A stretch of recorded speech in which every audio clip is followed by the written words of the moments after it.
There is a lot of misinformation out there surrounding the world of CBD. And in this video, what I want to do is I want to give you a breakdown of what is now the largest survey surrounding the world of CBD. So at first, I want to give you a solid understanding from a physiology standpoint of what CBD is and why it's making such a big impact in today's society.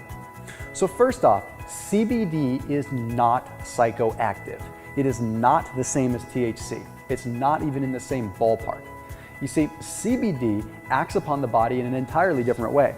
CBD allows your body to produce more in the way of endocannabinoids. It doesn't even directly stimulate what are called endocannabinoids. It allows your body to produce more. Endocannabinoids are common things. You even find them in chocolate. But what CBD does is it allows your body to produce more, which means that you're able to get the potentially inflammation modulating effects, the potentially anxiety modulating effects, and a plethora of other amazing things that come along with it. But what we have to do is we have to start understanding why there's so much misinformation out there. You see, a lot of this started because in 2014, the Farm Bill was passed. The Farm Bill allowed farmers to harvest hemp, and it also allowed farmers to harvest some forms of cannabis, depending on the situation, depending on the state and the territory. But what ended up happening is the United States Drug Enforcement Agency is still enforcing even CBD in hemp in the same fashion that they would enforce cannabis, which is marijuana. So it's a little bit of a confusing situation because in reality, CBD comes from something completely different. And in this world, there's something known as hemp-derived CBD. Hemp and marijuana plants are two entirely different things. In fact, there was a recent US populational survey that took a look at this, and they found that 47% of the US population didn't even know what hemp-derived CBD was. The fact that you can get CBD from hemp, which is closely related to marijuana but is not, is pretty darn amazing. So let's get right into this survey because I found this extremely fascinating, and I think it clears up some of the misinformation and at least helps people understand what can be achieved when you utilize CBD in a proper way. So this survey was called the Brightfield Survey, and it was conducted by the Brightfield Group. Now the Brightfield Group is a large market research group that looks specifically at actionable data in the world of cannabis. And they conducted this survey on 2,400 people. These 2,400 people were members of a large online community known as HelloMD, which consists of 150,000 members that are all either patients or experts in the world of CBD. So there are some key findings with this group, and I want to outline these first before I get into some of the other specifics. Some of the largest findings from this Brightfield survey were that 42% of those that were using CBD products were able to stop their prescription medications.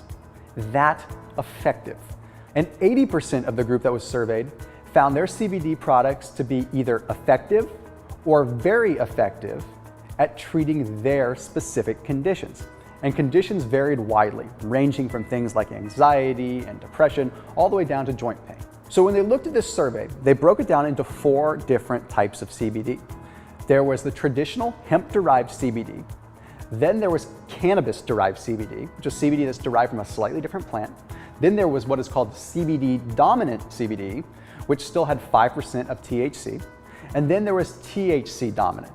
So out of these 4, the hemp-derived CBD and the cannabis-derived CBD ended up having between an 82 and an 83% effectiveness rating amongst those that were surveyed. So out of all those groups, the hemp-derived and the cannabis-derived had the biggest effect on treating people's ailments. But out of all of these different groups of CBD, less than 3% of those that were surveyed found them to be ineffective.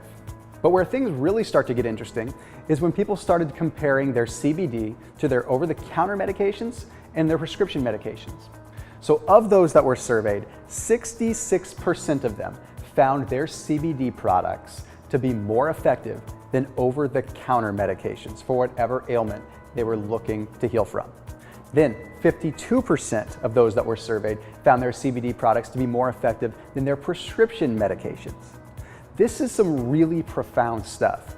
And when we start to understand the science and how CBD isn't even the same as the traditional psychoactive marijuana, we can really see that this plant could have some very powerful effects on our future and even the future of medicine. So I encourage you to check out CBD for yourself. See if it's something that works for you. I can't tell you one way or the other what's right or wrong, good or bad.